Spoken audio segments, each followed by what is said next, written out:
since तूने 4 times NDA का paper clear किया and you have got lot of experience, so can you please briefly explain कि how one should prepare for NDA written और 3 parts में answer करना, mathematics, English and GS. These are the easy portions जो लोग या तो probability लोग इसलिए छोड़ देते हैं क्योंकि उनको पीएनसी नहीं आता, बट आप मुड़ के देखोगे तो it's related, but it's not that कि हाँ पूरा प्रोबेबिलिटी छोड़ जाओ उसके चक्कर में।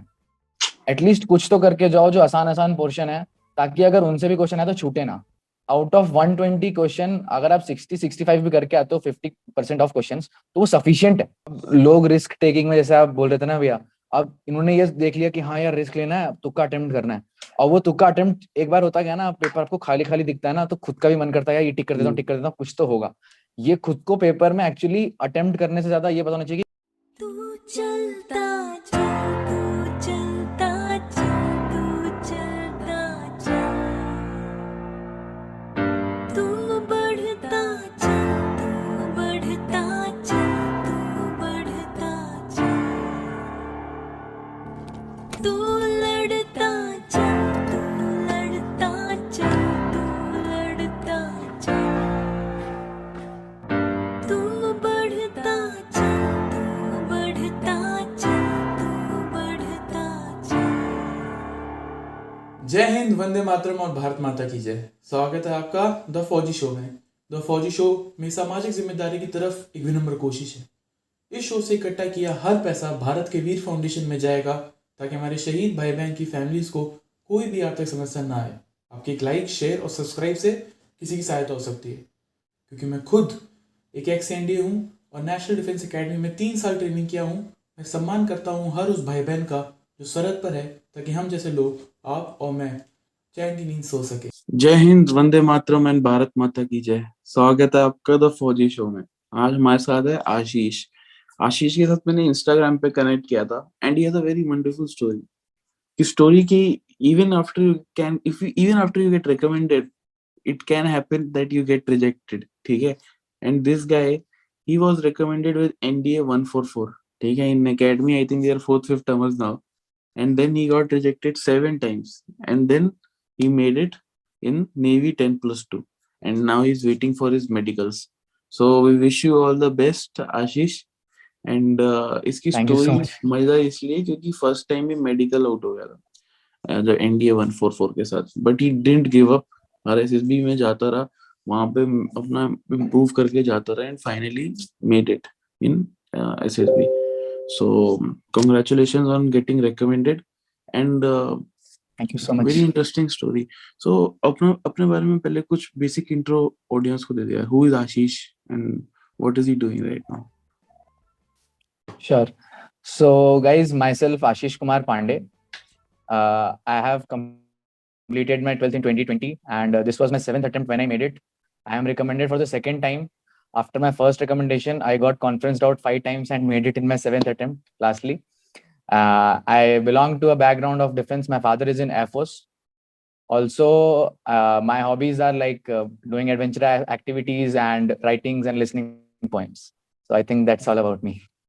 सो आशीष, सिंस तूने 4 times एनडीए का पेपर क्लियर किया and you have got lot of experience, कभी किस पेपर में तू बिल्कुल तैयारी के बिना गया होगा, किसी में शुरू शुरू में बहुत तैयारी के साथ गया होगा।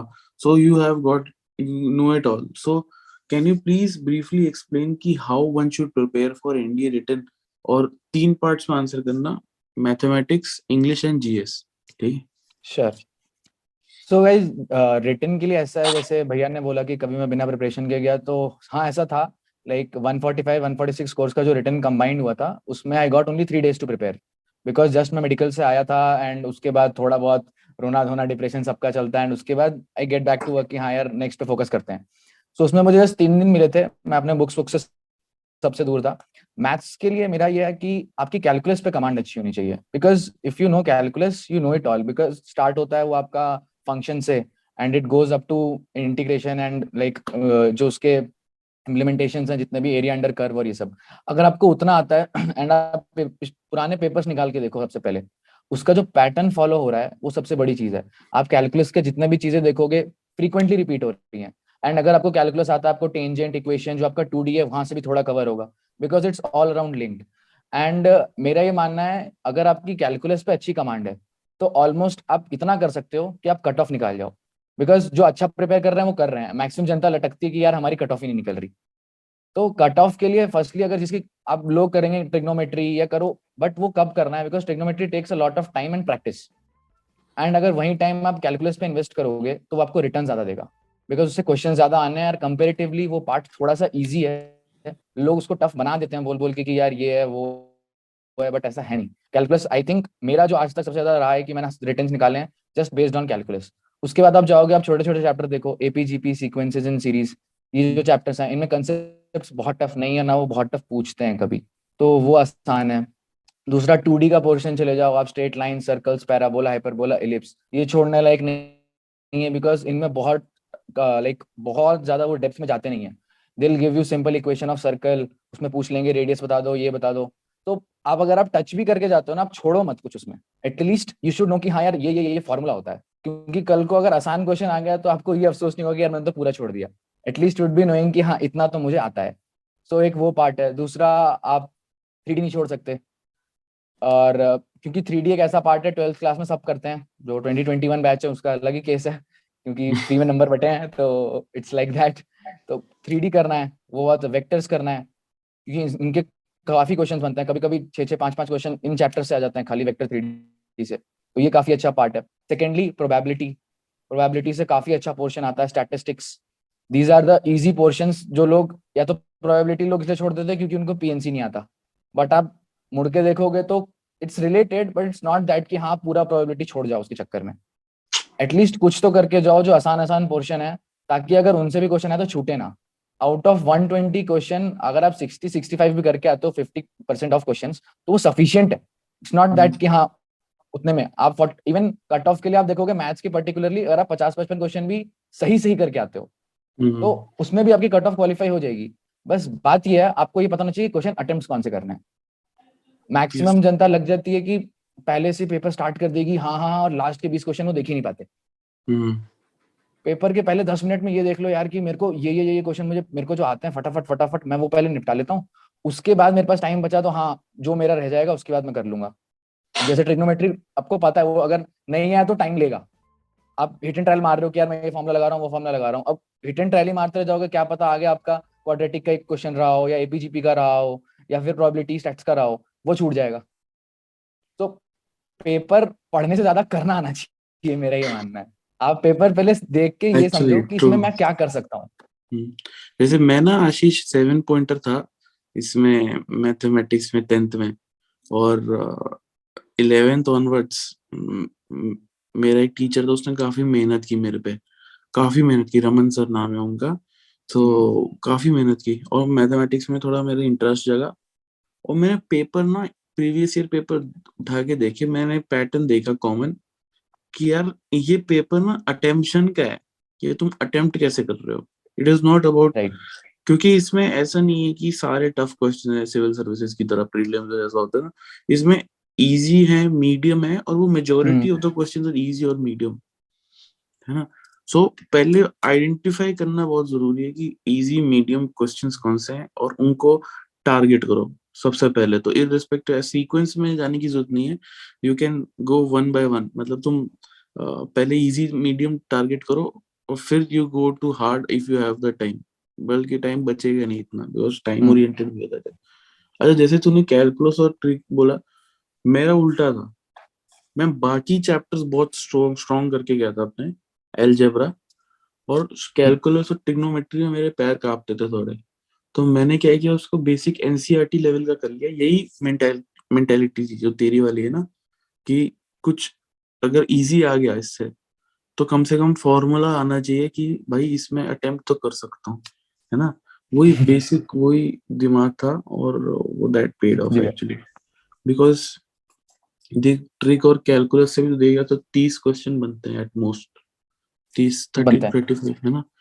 तो बाकी मैं सोचा बाकी क्वेश्चंस को टारगेट करो यार, ये अलजेब्रा इतना है, स्टैटिस्टिक्स प्रोबेबिलिटी इतना है, तो मैंने उसको टारगेट किया, और ट्रिग और कैलकुलस को भी सॉल्व किया, लेकिन वो मैं एनसीईआरटी लेवल करके किया था बस बेसिक। सो उतना ही आता है भैया, उससे ज्यादा वो उस डेप्थ में जाता ही नहीं है, लाइक एक्सट्रीम डेप्थ में वो एक दो क्वेश्चंस आपको मिलेंगे एंड वो क्वेश्चंस ऑब्वियसली आएंगे, एक दो तो टफ वो बनाएंगे, लल्लू पेपर दे देंगे तो सब कर लेंगे, तो पेपर थोड़ा की बहुत तो वो रहता है। डिफिकल्टी बढ़ रही है, मैं देख रहा हूँ बहुत हाँ डिफिकल्टी बढ़ रही है भैया धीरे धीरे बढ़ कंपटीशन के रही साथ है। साथ। हाँ, मेरे टाइम पे हुआ था 2016 का जब पेपर आया था, ऑल टाइम लो कट ऑफ गई थी 20%। 20%? 20% कट ऑफ गई थी, ऑल टाइम लो। तो हमारे बीस क्लास में परसेंट जैसे तो आई डोंट थिंक किसी भी पेपर में आज तक गई है, शायद नहीं, नहीं गई। नहीं, उससे लो कभी नहीं गई। बहुत टफ आया था पेपर, बहुत टफ। हम्म। इनफैक्ट मैं बच्चों को भी बोलता हूँ, अगर तुम लोग को अपनी रियलिटी देखनी है ना, 2016 का पेपर उठाओ। और लोग 12th में थे, बाहर आ रहे भाई जेई का पेपर देकर आए, ऐसे फील है। बहुत tough, extremely tough. So entertaining, लोग 40-45 मार्क्स के साथ एसएसबी पहुंचे हुए थे, और 380 360 स्कोर के साथ मेरिट इन होके बैठे थे। बहुत नेक्स्ट लेवल ही पेपर था वो। चलो एनीवेज, फिर इसका बता, इंग्लिश का बता और जीएस का।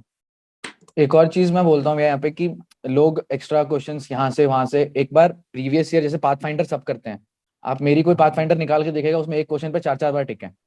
वो मुझे एक टाइम पे ऐसा हो गया तो मुझे याद हो गई थी पाथ फाइंडर कि हाँ यार इस क्वेश्चन का ये आंसर है, क्योंकि जब भी मेरे को लगता था कि मेरे पास पेपर के लिए टाइम कम है तो मैं सारे क्वेश्चन साइड हटाऊंगा, मैं पहले पाथ फाइंडर स्टार्ट करूंगा, क्योंकि पाथ फाइंडर में क्वेश्चन का दो सेग्रीगेशन है, एक है प्रीवियस ईयर क्वेश्चन और एक जो उन्होंने खुद दे रखे हैं। तो जो उन्होंने खुद दे रखे हैं उनका लेवल थोड़ा सा अच्छा है। हम्म, लोग क्या करते हैं उन पे पहले कूद जाते हैं क्वेश्चन नंबर 1 से, अब उनका लेवल अच्छा है, अब शुरू के 5 क्वेश्चन नहीं हुए, अब अंडर कॉन्फिडेंट हो जाएंगे कि यार मेरे से तो हो ही नहीं रहा, और जो प्रीवियस ईयर है वो देखेंगे नहीं। तो मैं सबको ये बोलता हूँ कि यार प्रीवियस ईयर से शुरू करो, उसके बाद आपका लेवल बन जाएगा, फिर क्वेश्चन नंबर 1 से शुरू करना, तब पता चल जाएगा कितना सीख लिया है। बिल्कुल बिल्कुल ट्रू।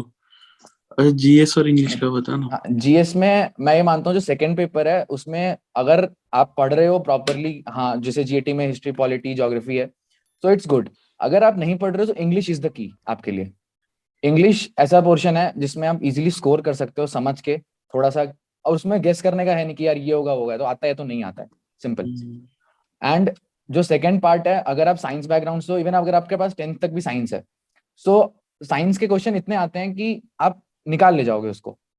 साइंस हो गया, एंड मेरा ये मानना है हिस्ट्री से थोड़ा सब आगे पीछे होते हैं कि यार मेरे को याद नहीं होगा, मेरे को ये नहीं होगा। सो अगर आप हिस्ट्री छोड़ते भी हो तो कम से कम एटलीस्ट ज्योग्राफी और पॉलिटी को टारगेट करो, क्योंकि इनमें इंटरेस्ट भी आता है और समझ भी आता है थोड़ा सा। हम्म, करंट अफेयर्स को टारगेट करो। अब लोग सोचते हैं कि हम एक बास्केट में सब कुछ रख लेंगे, और वो सब कुछ रखने के चक्कर में बहुत चीजें भूल जाते हैं जो आसान थी।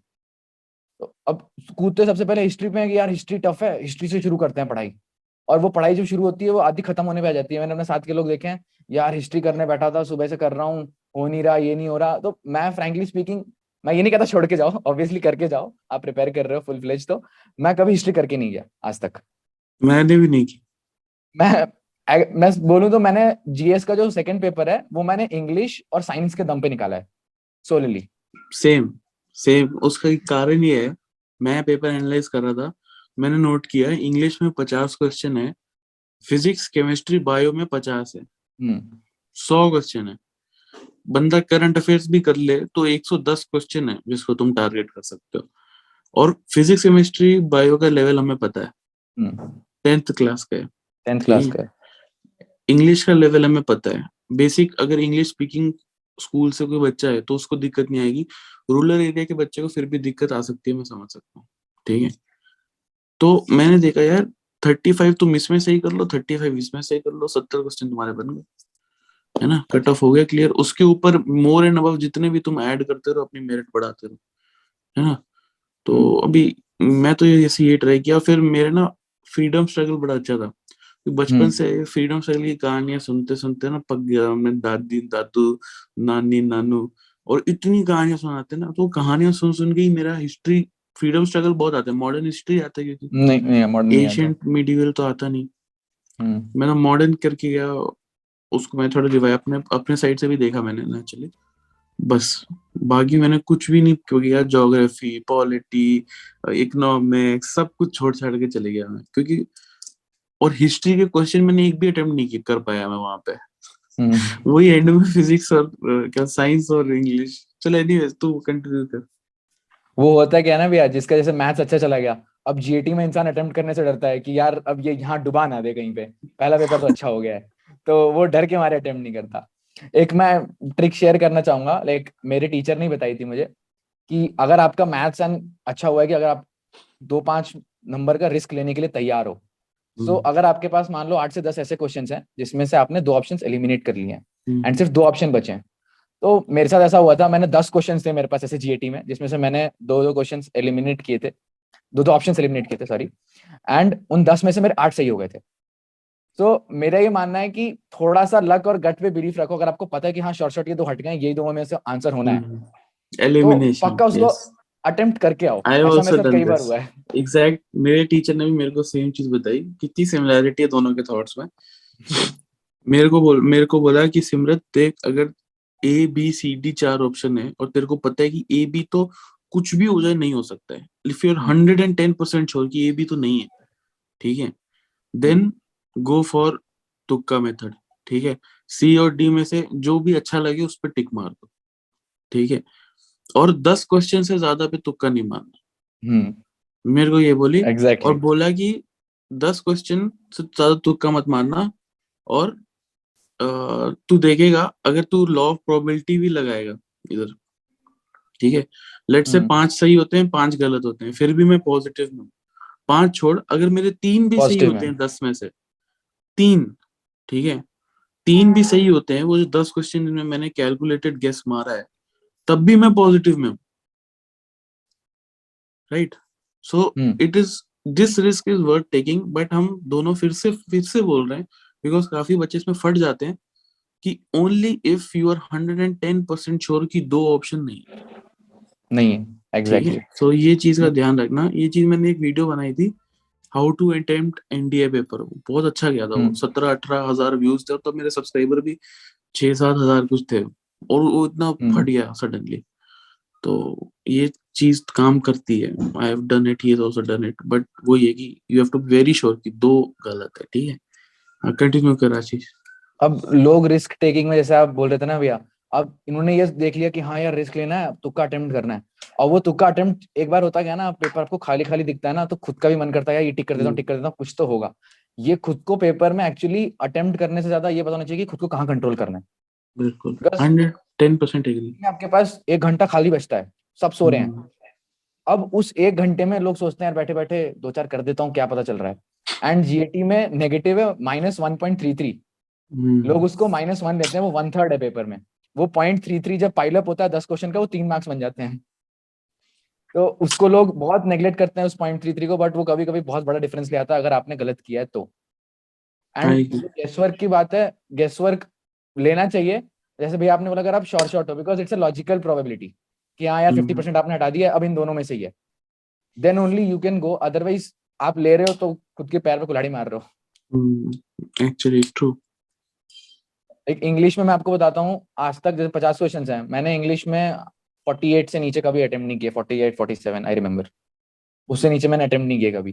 बिकॉज इंग्लिश में जैसे लगता था कि यार अब जीएटी में स्कोर करना है तो मेरे पास यही पोर्शन है, ठीक है, वो जो जो है साइंस वाइंस उसमें हम निकाल लेंगे, बट नंबर मैं यहीं से बनाऊंगा क्योंकि ये सबके लिए सेम आया है, वहां तो जो पढ़ के आया नहीं पढ़ के आया सबके लिए बराबर है। तो ये इंग्लिश आई मेरा थोड़ा ऑलवेज ड्रॉबैक था। पार्ट है। 48 तो मैं कभी नहीं कर पाया। हमेशा मैं 40 जनरली करता था, और मेरे 35 के आसपास सही होते थे, 35 to 40 के बीच में सही हो जाते थे। एक्चुअली कारण ये है ना, मेरा स्कूल में मेरे फादर मदर ने ऐसे स्कूल में पढ़ाया मेरे को, एपीएस बबीना, एपीएस लालगढ़ जट्टा, एपीएस फिरोजपुर, एपीएस गोपालपुर। क्योंकि मेरे फादर एयर डिफेंस में थे, तो हम ऐसी ऐसी जगह ही जाते थे, अजीब अजीब जगह में। तो वो तो जब दिल्ली आए थे तो एक बड़े अच्छे कॉन्वेंट स्कूल में डाला था। तो पहले 1 साल तो मैं कुछ बोला ही नहीं वहां पे। टीचर को लगा मैं गूंगा हूँ, तो मेरी मदर को बोला कि आपका बेटा स्पेशल है, स्पेशल बच्चों के लिए कुछ अच्छी स्कूल्स होते हैं, ऐसे करके बोल रही। मेरी मदर का दिमाग खराब हो गया, बोलता क्या हो गया मैम, बोलता आपका बेटा कुछ बोलता ही नहीं है। तो फिर बोला कि अरे बोल बोल के दिखाओ। बोल के दिखाओ, बोलते तू अब हिंदी प्रूव में करना बोल। पड़ रहा है कि आई एम नॉर्मल। एक्चुअली भाई प्रॉब्लम यही थी कि मैं हिंदी में, मेरे को दिक्कत थी, और वो ना बहुत अच्छा स्कूल था, मतलब मैं, एक सेंट मार्क्स करके स्कूल है बबीना में, ठीक है, वो लिटरली गली का स्कूल है, ठीक है। हम उस समय नए नए बेंचेस आए थे उस स्कूल में, समझे, उससे पहले जमीन पे बैठ के हम्म। पढ़ाई कर रहे थे। और मेरे फादर ऑफिसर थे यार, समझ रहा है, लेकिन मैं हाँ, स्कूल ही नहीं था आसपास बबीना जैसी जगह में। बता, बबीना कहाँ है नाम ही भाई? ऐसा है। किसी को पता ही नहीं कहाँ है। झांसी के पास है पूरा, वहां पे 20 पलटने हैं, बहुत बच्चे हैं, ठीक है। उस समय हम्म। एपीएस बहुत दूर था, घर से बहुत दूर था हम्म। मेरे, तो मम्मा पापा ने सेंट मार्क्स में डाल दिया गली के स्कूल में। और वहां पे पता नहीं क्या ही सिखाते थे मेरे को, एकदम टपोरी टाइप बन गया था मैं, यूपी में था, यूपी में हम्म। एकदम प्रॉपर यूपी का एक्सेंट आ गया था हिंदी में। और हम्म। बट चलो ठीक है, एनीवेज। फिर वहां पे गए, दिल्ली गया, फिर पता चला दुनिया तो बहुत आगे चले गई है, हम पीछे रह गए। फिर हम्म। मेरी टीचर ने बड़ा पुटिन मारा, मेरी मदर ने बहुत पुटिन मारा, इंग्लिश सिखाई मेरे को, भाई साहब। बट वो फिर भी वो रह जाता है ना तुम्हारे अंदर का, वो जो हिंदी मीडियम बच्चा होता है, वो वो रह तो जाता है। हमेशा रहता है। हाँ। हमारे साथ भी ऐसी था, लाइक हम केवी में पढ़ा, मैं इधर उधर, तो अब केवी में वही चल रहा है, एपीएस जैसा हम्म, माहौल है ऑलमोस्ट। सब इंग्लिश मीडियम कहने को है, वो हिंदी में ही चल रहा है सब। बट 6th क्लास में क्या हुआ, हमारे इंग्लिश के टीचर चेंज हुए एंड नए सर आए, एंड ही वाज लाइक कि बोलना है तो इंग्लिश में बोलो, नहीं क्लास में उनसे बात ही नहीं करेगा कोई। अब पूरी क्लास में कोई टॉयलेट तक के लिए अच्छे से नहीं पूछ रहा है उठ के कि sir may I go to toilet, उससे ज्यादा कोई बात ही नहीं कर रहा है कुछ। अब वो सर है, हिंदी में जो उनसे कुछ भी पूछे या कुछ भी बोले, वो इग्नोर कर देते थे। I remember his name, Bharatwal sir. He was like, उनका वो एटीट्यूड इतना अच्छा था ना, इट वाज लाइक कि हाँ यार, टूटी फूटी जो बोलो बोलो।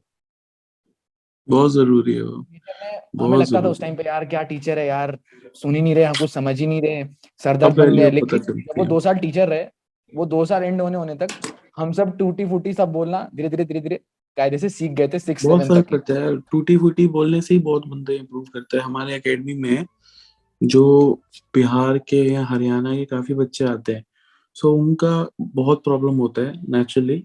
साउथ इंडियंस को इतना प्रॉब्लम नहीं होता है, नहीं पंजाबियों को होता। भी सरप्राइजिंगली इतना प्रॉब्लम नहीं होता है, क्योंकि after Punjabi they are speaking English, after all they want to go to Canada, है ना। तो हरियाणवी और बिहारियों को बहुत दिक्कत होती है, तो वो फिर हम्म। उनको ऑर्डर्स पास आते हैं, भाई you will speak in English only as it is. वहां पे एकेडमी में क्या होता है, सीनियर के साथ तुम हिंदी में बात नहीं करते, हम्म। सीनियर कैडेट्स के साथ। तो सीनियर कैडेट के साथ तुम इंग्लिश में बात कर रहे हो, it's only with your coursemates that you speak in Hindi, और जूनियर्स इफ यू वांट। सो उनका तो हम्म। ऑर्डर ही पास होता है, भाई तू सभी के साथ इंग्लिश में बात करेगा। और वो धीरे धीरे धीरे बात करते करते करते करते 3 साल के बाद यू जस्ट डोंट रियलाइज कि बच्चे का क्या बैकग्राउंड था। Hmm. That's what NDA does actually. Actually ऐसा है भैया, लाइक जिसने जर्नी जैसे मेरे साथ स्टार्ट की थी 2 साल पहले, जब मैं 12th में था, उस टाइम भी कुछ लोग थे मेरे साथ कि ठीक है, मैं तो बोल लेता था, मैं डिबेट डिबेट में पार्टिसिपेट करता था स्कूल में भी, तो मेरे को मेरी आदत थी कि हाँ मैं खड़ा कर दो मैं बोल लूंगा। बट उस टाइम मैंने देखा था, जब मैं गया 4 लोग के साथ, मैंने देखा जो नहीं बोल पा रहे हैं, वो 1 साल एंड होने होने तक उन्होंने इतना ट्राई मारा खुद को कि आज वो हाँ इतना अच्छा बोल लेते हैं कि उनको कोई हेजिटेशन नहीं है। बिल्कुल एंड हरियाणा ट्रू। वालों की सबसे अच्छी बात ये होती है कि उन्हें शर्म नहीं आती, वो फिर डरते नहीं है कुछ भाई बोलने से पहले, नहीं, वो गलत कोई भी शर्म बोलते हैं तो नहीं इतने है। कॉन्फिडेंस से बोलते हैं। हाँ, कि वही सही है, तू हाँ गलत वही है, सही है। मेरे को पता नहीं है, शेक्सपियर ने मेरे को बताया कि ऐसे हाँ बोलना वही। है। एंड एक्चुअली देखा यार जाए सो ना, तो ट्रू। मेरा ही मानना है वो एक बहुत अच्छी चीज है भैया। लाइक बहुत लोग जो हाँ। नहीं बोल पाते वो अंडर कॉन्फिडेंट होकर बैठे रह जाते हैं कि यार कोई क्या सोचेगा, लेकिन देर लाइक कि नहीं यार बोल ही देते हैं, क्या फर्क पड़ रहा है। वो एक एटीट्यूड एक्स्ट्रा स्टेप देता ही देता है उनको। बिल्कुल बिल्कुल, बहुत तगड़े होते हैं यार वो, लेकिन बस उनका यही थोड़ा ड्रॉबैक है, वो इम्प्रूव कर लेते हैं। फिर एनडीए में बाकी स्पोर्ट्स वोर्ट्स तो दूध पी पी कर लट गाड़ देते हैं वहां पे। जाट। बट तो सही है।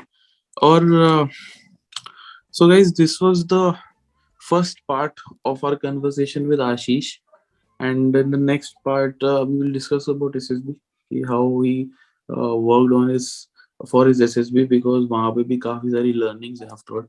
So जय Hind and all the best.